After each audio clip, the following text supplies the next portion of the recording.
Krishna Krishna Krishna Krishna Krishna Krishna Krishna Hare Krishna Krishna Krishna Krishna Krishna Krishna Om Gyanatimirandasya Gyananjana Savakaya Chakshurunmilitam Jena Tasmai Sri Gurave Namaha Sri Chaitanya Manobhistam Sapitam Jena Bhutale Swayam Rupa Kadamahyam Dadati Swapadantikam Nama Om Vishnu Padaya Krishna Prasthaya Bhutale Srimate Bhakti Vedanta Swamin Iti Namine Namaste Saraswati Devi Gauravani Pracharine Nirvishesha Shanyavadi Paschachade Satarine Jaya Sri Krishna Chaitanya Prabhu Nityananda Sri Advaita Gadadhara Srivasadi Gaura Bhakta Vrinda Hare Krishna Krishna Krishna Hare Hare Hare Rama Rama Rama Hare Hare Om Namo Bhagavate Vasudevaya Om Namo Bhagavate Vasudevaya Om Namo Bhagavate Vasudevaya Om Namo Bhagavate Vasudevaya Om Namo Bhagavate Vasudevaya Om Sri Sarabhyaya Namaha Om Sri Sarabhyaya Namaha Om Sri Sarabhyaya Namaha Om Sri Sarabhyaya Namaha Om Sri Sarabhyaya Namaha Om Sri Sarabhyaya Namaha Mukam karoti vasalam pangom langayate girim yat kripa tamaham bande Sri Gurum Dinataram yat kripa tamaham bande Sri Gurum Dinataram Hare Krishna. Hare Krishna. Welcome to our ongoing discussions on the most important subject matter of Dharma, specifically Varnashrama Dharma. It is very helpful to always keep in mind when we speak about Dharma that there are two main divisions or two main levels of Dharma and that we as devotees, we as followers of the Vedic knowledge must become very familiar with these two aspects of Dharma. It is actually explained by our acharyas that we can better appreciate and understand the spiritual realm by first understanding and appreciating the spiritual realm. Means we can better appreciate the Creator by having an in-depth understanding of His creation. And therefore, Srila Prabhupada gives a very nice example in this respect. In the first canto of the Bhagavatam, I don't have the exact verse, but it is somewhere in the first canto of the Bhagavatam, whereby, as we know, Parikshit Maharaj, who has been cursed to die within 7 days, is asking various questions to Shukadeva Goswami. And then at one point, among the questions he's asking, one of them refers to, my dear Shukadeva Goswami, can you kindly explain to me about the order of this cosmos, cosmology? What is the science of cosmology? How this world is created? How the planets and the universes come about? So in that purport to this particular question asked by Parikshit Maharaj, Srila Prabhupada makes a very wonderful point. He explains that here we have a personality, Parikshit Maharaj, who knows he will die within 7 days. He has been cursed and he chose not to reverse this curse. He accepted that he will die within 7 days. Then Prabhupada is asking why, in knowing that he has such a short time, is he asking this question. One would think, let me just concentrate on the lotus feet of the Lord and what is the spiritual world, what is going on in the spiritual world, etc. So Srila Prabhupada makes the point that a devotee, a pure devotee, an elevated devotee, sees the presence of the Lord everywhere. And this is a very interesting point, that for a devotee, and this is a standing instruction given by our acharyas, that we can more easily appreciate the creator of this material world by understanding how very intricate and involved is this material creation. So, coming back to the point here, dharma therefore means these two levels, the spiritual level of dharma, which includes the science of the soul, Atmagyan, and the science of the super soul, or the Supreme Personality of Godhead. And in addition to this spiritual dimension of dharma, we have this material dimension, which is very much centered on varnashrama. And that is why we have this particular series of questions being asked on the subject matter of varnashrama.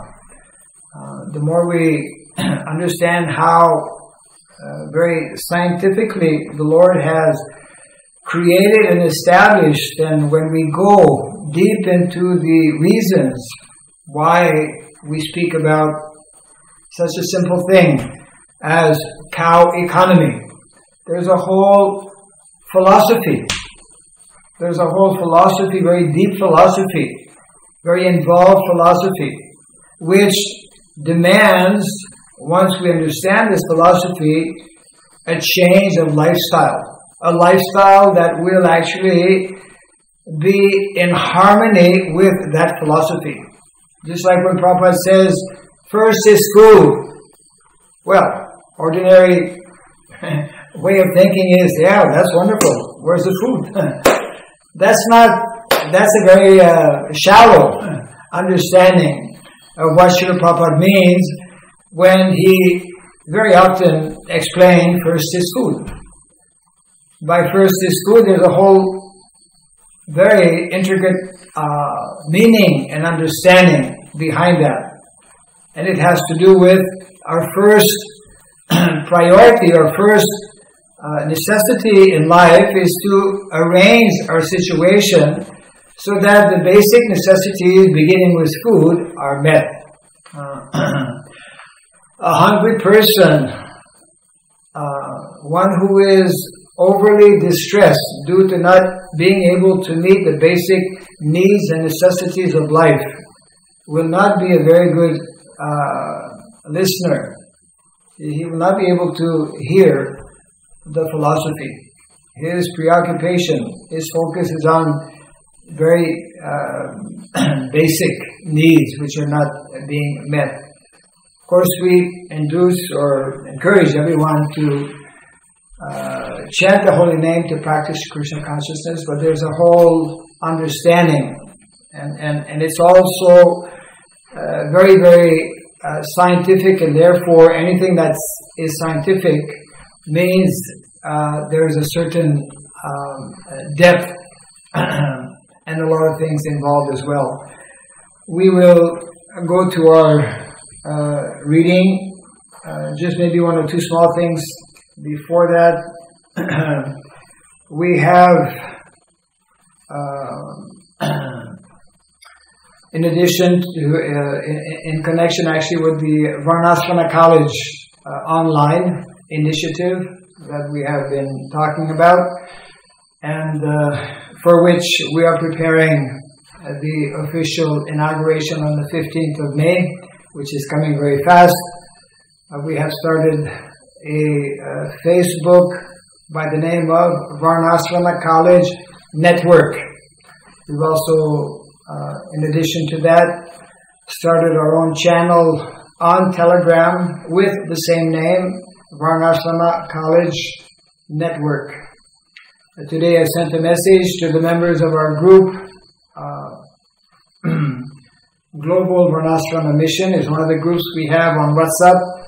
And we are very near to the limit of the membership of the members we can have on this group. And therefore, I am reminding devotees who are on this group on WhatsApp to kindly migrate to Telegram, where we have more facilities. And those who may not yet be on our group, Global Varnashrama Mission, this has been ongoing for the last quite a few years, at least 3 years, 4 years, possibly more. And we have close to 250 members from different countries around the world who are very eager actually to participate and share all kinds of valuable information. So kindly take advantage of this facility, both in terms of this group, Global Varnashrama Mission, as well as this more recent website, Varnashrama College online, which you can find at varnashramacollege.com, www.varnashramacollege.com, and also the webpage, or rather the Facebook that I just mentioned by the name of Varnashrama College Network. This is really very important in that even beyond our own devotees, there are more and more people in the world today, especially with this whole very, we could say, awakening experience, eye-opener, that all of us have been living in the last few months with this ongoing pandemic, understanding how it is so important to reconnect with the land, and how dangerous and fragile is the present system, which is in many ways very very artificial. So therefore, in other words, not only are devotees meant to understand and take up this core aspect of the philosophy of Krishna consciousness, but more and more people who majority of them actually have not yet come in contact with the philosophy of Krishna consciousness. Therefore, there's a need to share this knowledge. Things that Srila Prabhupada in this book, speaking about Varnashrama, is again and again explaining to us. So let us go to our continuing reading from speaking about Varnashrama, and this is in October, the 8th of October actually, 1977, in Vrindavan at the Krishna Balaram temple. And here are a few themes.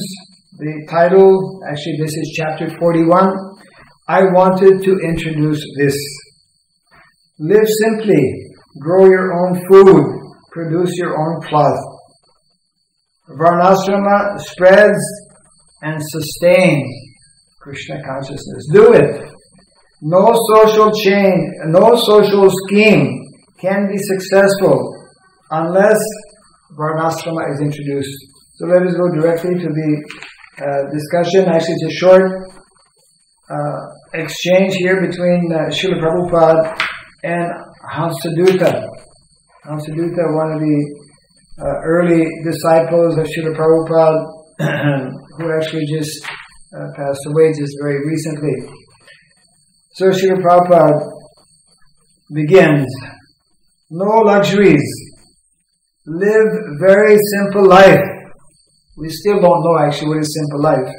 Live very simple life, and you save time for chanting Hare Krishna. Hansadutta replies, yes, Prabhupada. Then Prabhupada continues, that is my desire. Don't waste time for bodily comfort. You have got this body. You have to eat something. You have to cover yourself. So produce your own food and produce your own cloth. Don't waste time for luxury and chant Hare Krishna. This is success of life. In this way, organize as far as possible, either in Ceylon or in Czechoslovakia, wherever. Save time, chant Hare Krishna. Don't be allured by the machine civilization. Don't be allured by the machine civilization. Hansadutta, yes, Prabhupada. And Prabhupada continues, this is soul-killing civilization. This is soul-killing civilization. How true. People have no time for themselves, no time to think, no peace of mind where they can think. They are totally disconnected with their true self, disconnected with the Atma, with the soul. When we are disconnected with the true self, when we are disconnected with the soul, naturally, we are disconnected with the super soul, with Krishna.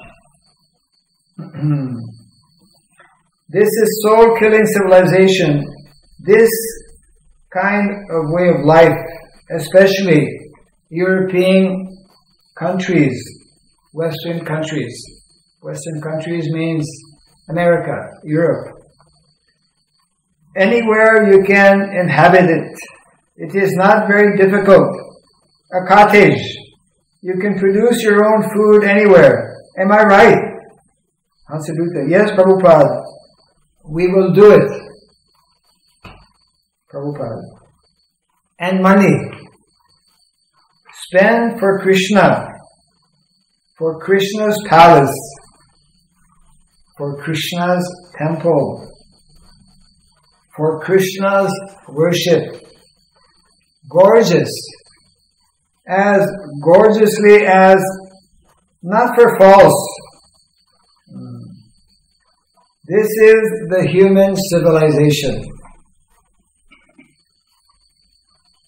And to organize this, Varnasrama will help you to divide the society. Brahmana, Kshatriya, Vaishya, as there is division in the body, that will help. Don't waste human form of body for sense gratification. And Prabhupada continues. Prabhupada, we should understand, this is October, 8th of October 1977. Srila Prabhupada passed away in November 1977. 1 month. So these are the thoughts and desires that are on the pure devotee's mind, Srila Prabhupada's mind, even at that stage. Other references are there as well. So Prabhupada is telling here, I wanted to introduce this. Now I have given you ideas. You can do it. You are intelligent. From Chaitanya Mahaprabhu's Para Upakar. So you do good to others, not exploit others. Any human being who has been bestowed by this body has the capacity to chant Hare Krishna. Give them chance and make situation favorable. Then Harisori is telling, the Lord Krishna is here, Prabhupada. Jai Prabhupada. Then Prabhupada is asking, what meeting going on? Tamal Krishna Maharaj means some kind of meeting or discussion. Then Tamal Krishna answers, oh, very interesting meeting. Paramananda, Vamanadev, Tripurari Maharaj, Adikeshava Maharaj, and myself discussing our Gita Nagari community and talking about Varnasrama. We were trying to reflect on all of the teachings in your books and what we have read about Krishna's life and Nanda Maharaj's community. Prabhupada nods. Then Tamal Krishna Maharaj continues, how the Vaishya community lives, how the different Varnas and Ashramas function together, and what their responsibilities are to each other. We're trying to set up our Gita Nagari community based upon the teachings which you've given in your books.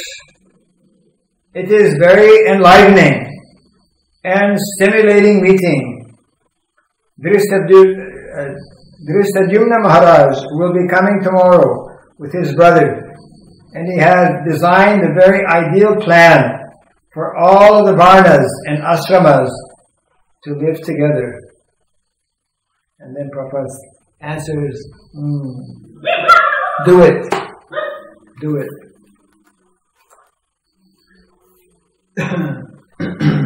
So we will end our reading here, and we can go now to questions. Yes. Today we are on our 33rd session. So over 1 month we are having these discussions. And today is the 3rd of May, 2020. So we have a question here from Akinsana Krishna Prabhu from the Gulf countries.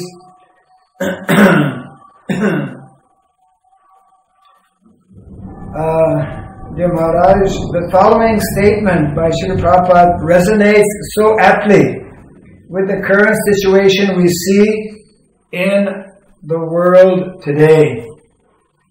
Could you kindly elaborate more on service to the different potencies of Krishna? And here's a quote from Conception of Gita Nagari, Part 2. The crises that we are now confronted with are the outcome of the wealth of the world that has been engaged in the service of the external potency of Godhead. The Gita Nagari, for those who may not know, is an essay composed or written by Srila Prabhupada in the early 50s that was published in his Back to Godhead magazine in 1956.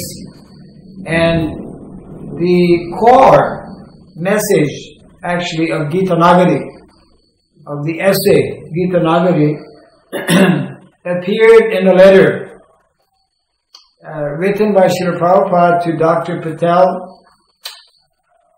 in 1949. That means 7 years before his essay on Gitanagari appeared in his Bhakti Godhead magazine. So we're reading a section of this. The Gitanagari therefore will be able to set a noble example for the benefit of the world, as it will show how wealth can be engaged in the service of the internal potency of Godhead and thereby bring peace and prosperity to the world. So the question is, could you kindly elaborate more on service to the different potencies of Krishna? Yes.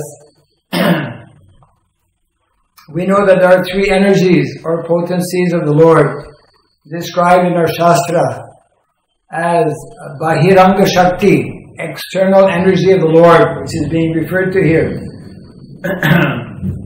And also the Antaranga Shakti, internal energy, also being referred to here.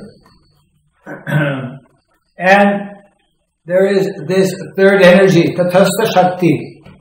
Tatastha Shakti means the marginal energy. We as eternal spirit souls, we are that Tatastha Shakti. We are that marginal energy or potency of the Lord. We can, due to our being very small, we can be either attracted to the internal energy of the Lord, or we can be attracted to the external energy of the Lord. This is nicely described in the Bhagavad Gita as Daivi Prakriti. Internal energy means divine energy. Daivi Prakriti. And the external or material energy is described as Mohini Prakriti. So there's this nice verse which is explaining Mogasha Mogakarmano Moga Jnana Vichetasa Rakshasim Masurim Chaiva Mohinim Prakritim Shritaha.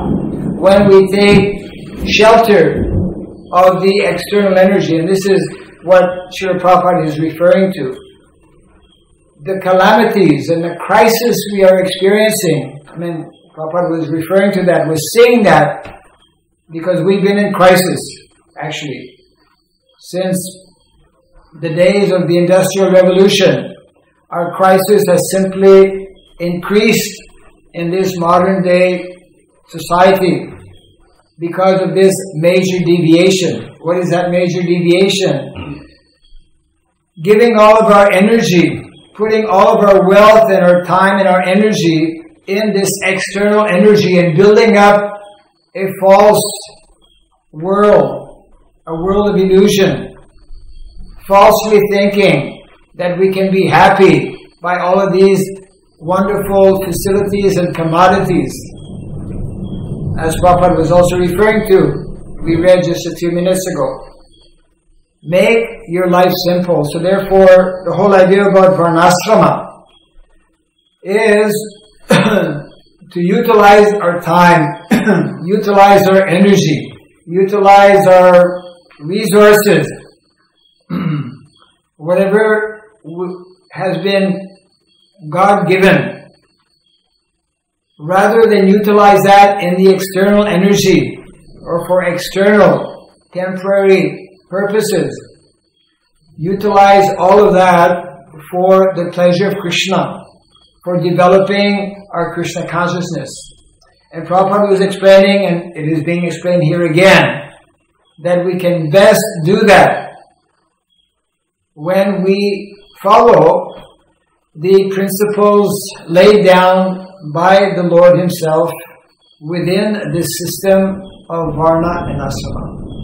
The Varnashrama system is there to actually help us facilitate our learning how to live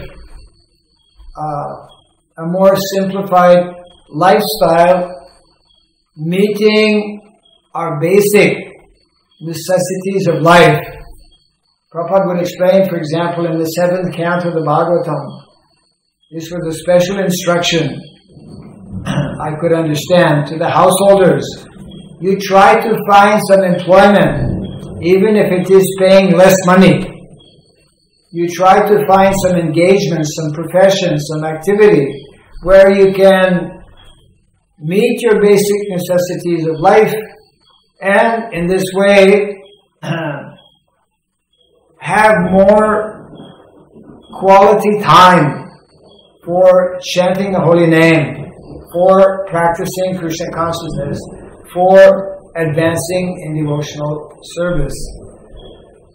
When that becomes our foremost priority, then we will be able to relate to these instructions given here, specifically in this essay of Gita Nagari.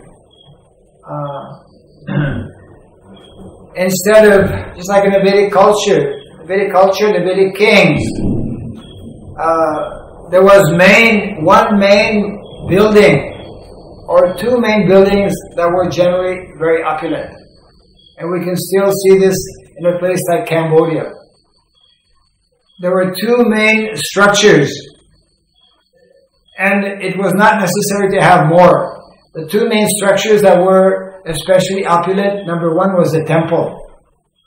Kings, Vedic kings, they would spend huge amounts of money for building structures that would last for hundreds and thousands of years. We see some of these structures in South India, going back actually to Dwapara Yuga. And there was a whole science, how to build through Vedic architecture. That's a whole science in itself. Structures that will be lasting for millennia. Building with stones. So, this kind of knowledge is actually there in the Shastra. This is one type of building, temples. And the other elaborate structure that was there used to be the palace for the king. The kings, they would have, that was like their capital. There is the palace actually is very important because from that palace the whole kingdom is actually organized and controlled. You see. So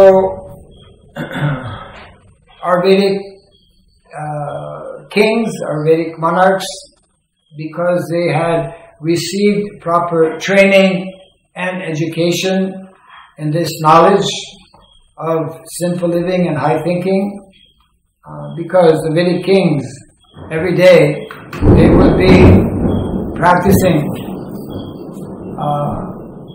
spiritual life. They were the actual representatives of Dharma, along with the Brahmanas, and they would every day perform their puja. Not only Brahmanas perform puja, those who are twice born, the Kshatriyas, the Vaishyas, they all wear what we call a sacred thread.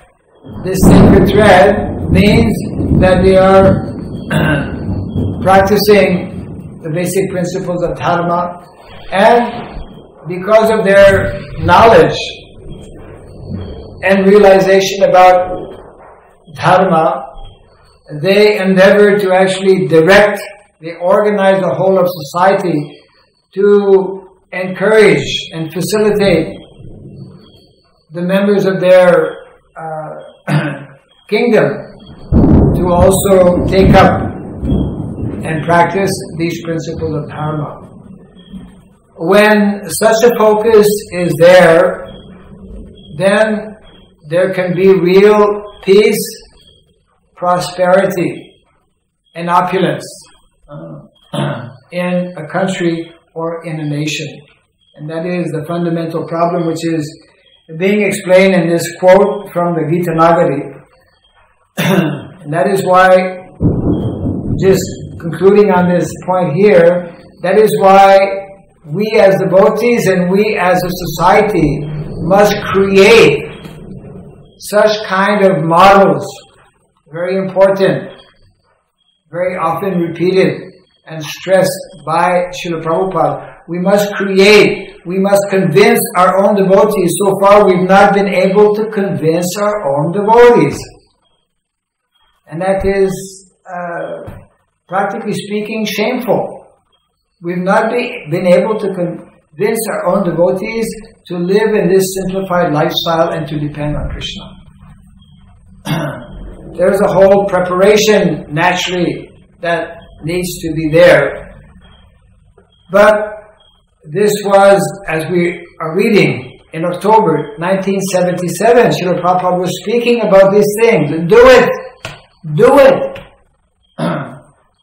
And the devotees, those leaders at that time, promised, yes, we will do. If we look at what is existing today, we are a far cry from what Srila Prabhupada expected. And therefore, for our own benefit and for the benefit of humanity at large, for the benefit of this whole world, we need to create and revive this more simplified Vedic lifestyle. And if we do this, then we will have a very different situation. So this is what is being explained here. When people, because of being misled, because of lacking in knowledge, because of being in Maya, influenced heavily by the lower modes of material nature, passion and ignorance, when they simply put all of their energy, all of their resources, all of their time, all of their intelligence and abilities in simply developing things materially, then we should know that this will simply end up in a chaotic situation, as we are seeing unveiling every single day in front of our eyes. So therefore, we should understand these important instructions that are given by our founder, Acharya Srila Prabhupada. Let us take another question here. And this is question number 100. We are reaching question 100. Hare Krishna, we should celebrate. This is coming from Shravananda Prabhu in Secunderabad, here in India. Hare Krishna Maharaj, how does cows and land help us advance in spiritual life? Short question. There's a long answer, but we'll try to keep it short. How do cows and land help us to advance in spiritual life? When we understand the whole science, there's a very big science, which is at the core, which is actually at the core and at the base of the Vedic culture. The foundation of the Vedic culture actually lies in these two principles: cows and land. Cows and land. Cows and land help us simplify our lives. Of course, most of us, when we start thinking about land and cows, due to our conditioning, due to our having been separated from cows and land our whole life, due to our being totally conditioned to modern urbanized lifestyle, we find it, we can't relate to that so easily. Therefore, we need to take a little bit of time to try and understand why this is explained, why this is repeated. again and again by Srila Prabhupada and our acharyas, and why, when we read the Srimad Bhagavatam, especially, we see all of the descriptions and the whole philosophy and way of life when people were living this simplified lifestyle, especially the example being of the residents of Vrindavan. You see. So, our example is Vrindavan.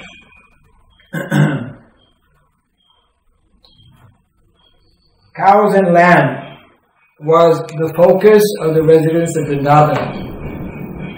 Cows and land were the focus of Krishna and Balaram.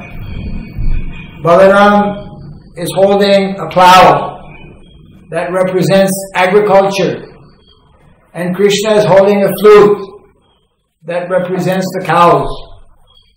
That's why I was telling some of our devotees here at SSKBK recently, you have to get a flute. You have to learn how to play the flute. Why? I mean, why? Because actually Krishna plays the flute. Why does Krishna play the flute? Because the cows are very attracted to the beautiful sound, to the beautiful melodies, to the transcendental sound vibration that comes out of Krishna's flute. The descriptions are there actually in the Srimad Bhagavatam, in the Nectar of Devotion. It is described that actually when the residents of Vrindavan hear Krishna's transcendental flute, everyone stops whatever they're doing. Everything in Vrindavan becomes completely still. All the cows, their ears go up. They are straight up just drinking in that nectar of the transcendental sound vibration of Krishna's playing on his transcendental flute. It is even described how actually some of the pregnant ladies have a miscarriage. It is described how even the Yamuna River becomes so captivated that she stops to flow. The river stops to flow. We cannot imagine. So this is part of, we're so far removed from what is village life. The cowherd boys, they have their own flute. Krishna is not the only one who plays a flute in Vrindavan, but he's the one who plays the best, most attractive sound vibration come out of Krishna's flute.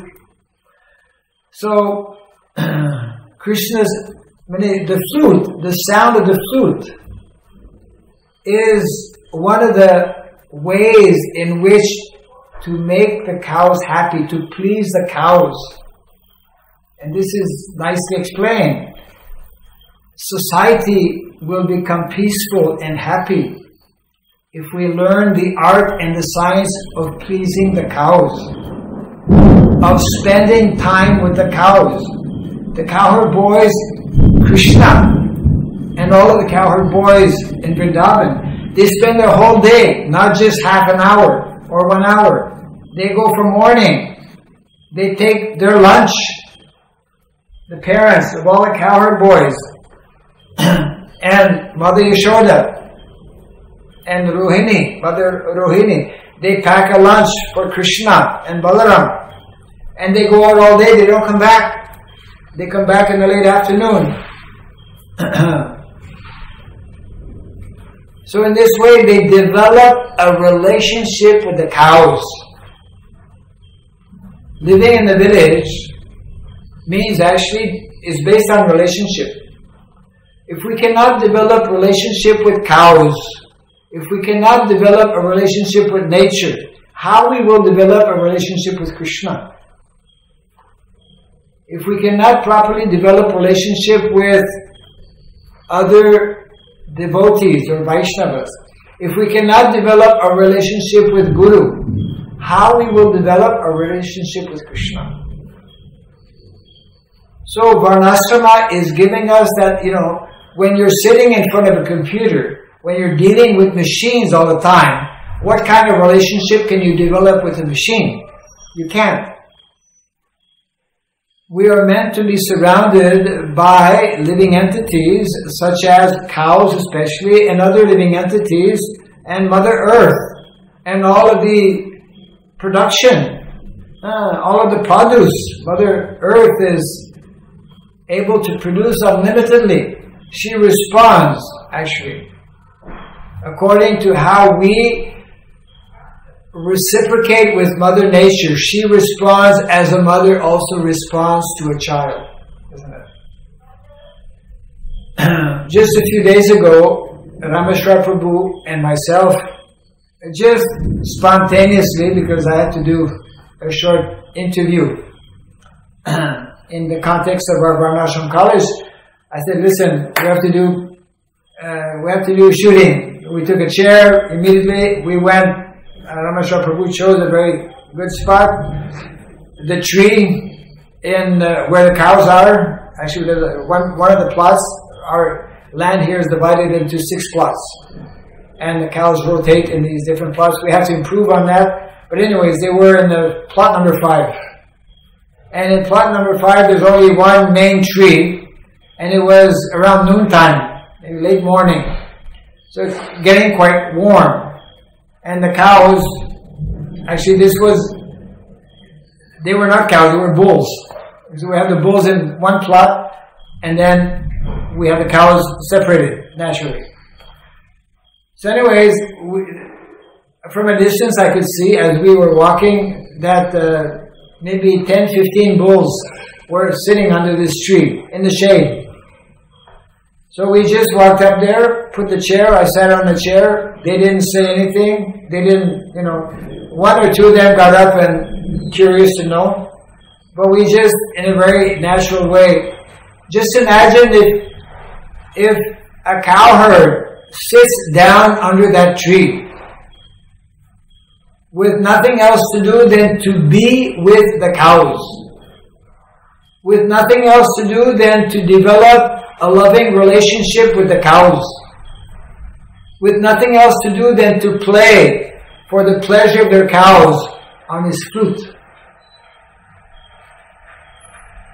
I'm sure some of you might have seen some video that some people have sent around. Somebody playing some harmonium or playing some instrument in some field, and cows, although very far away, as soon as they hear this music, they start running, not walking, running. We have artificially, modern day civilization, so-called civilization, has artificially separated us from nature.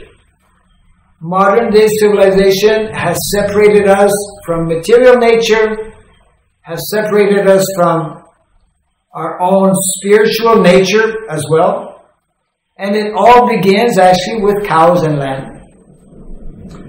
So that is why cows and land, when we begin to understand, it is such a profound, deep, scientific subject matter. We cannot imagine. City people just are totally out of it. And most of our devotees, in that respect, being also mostly city people, are also out of it. And that's why they cannot conceive, cannot think of relocating actually in villages. There's a whole new world awaiting those who will make this move, this transition, actually for many, it will be a paradigm shift. Paradigm shift means it's like between night and day. That's what Krishna consciousness is all about. To make a paradigm shift from thinking in a material way to thinking in a spiritual way. From acting on the bodily platform to acting on the spiritual platform. That is what Krishna consciousness is all about. And it is part of Krishna's plan. It is part of Krishna's plan in order to facilitate that awakening, to facilitate the awakening of Krishna consciousness, cows and land, for the vast majority of people are essential. Krishna has created this world in this way. And Krishna is showing us by his personal example when he descends in his original transcendental form as Shamashundar in the village of Vrindavan. And Krishna is showing us that this is how it is in the spiritual world. Chintamani Dham, the world of Chintamani Dham, Goloka, is full of cows. These cows are walking on land. These cows are grazing in the fields. So land and cows are there in the spiritual world. And that's the main activity that's ongoing there in the spiritual world. Why can't we begin to understand this? But just by talking about it, it's not going to happen.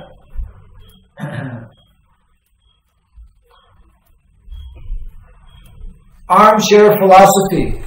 There's a lot of that going on, unfortunately. But this armchair philosophy, in the context of varnashrama, is harmful philosophy. It will not get us anywhere. We must come physically, at least visit, and become connected with land and cows by visiting some of these projects that we have, by spending a weekend, or by spending a lifetime. Actually, again, we're not simply meant to have a few farm communities here and there. Even if every single ISKCON city temple tomorrow morning, even if every single one of these temples would have a farm community, that is a far cry from what we are expected to do. We as a society are expected to actually arrange society in such a way that the vast majority of people are living in villages. This is Vedic culture. And of course, the prime goal and purpose of all of that, as explained in Gita Nagari, as explained by Srila Prabhupada, as we heard a few minutes ago, is to facilitate our practice of Krishna consciousness. We have become so complicated in our way of thinking. So modern day society is very complex. That we have forgotten how to be simple. Simplicity evades us, unfortunately. So we have to unwind. We're too wound up. We're too cranked up in modern day society. We have to slow down, actually. So this stay-home policy is very good. Stop and think, stop and read, stop and reflect, stop and meditate on what our founder Acharya is trying to tell us. It is very good, actually. We should see it that way. And many people who are not devotees are also getting this realization, this understanding. Modern day world has developed in such a fast way, much too quickly, and in the process we have lost very basic values of life, essential aspects of our lives, both materially as well as spiritually, and therefore all of these most important instructions are given to us by Srila Prabhupada, especially in the pages of the Srimad Bhagavatam and in the pages of the Bhagavad Gita. So therefore, we should be hearing regularly, we should be reading regularly, so that we can purify our consciousness, so that we can attract the mercy of Krishna, who can help us. Without His mercy, actually, we cannot even understand the most simple of all instructions. Very often we will hear something many times for many years. Then one day we will understand what we're hearing. Just like the term Varnasrama. The word Varnasrama is there, has been there in the Vedic literatures, and especially in Srila Prabhupada's books and purports.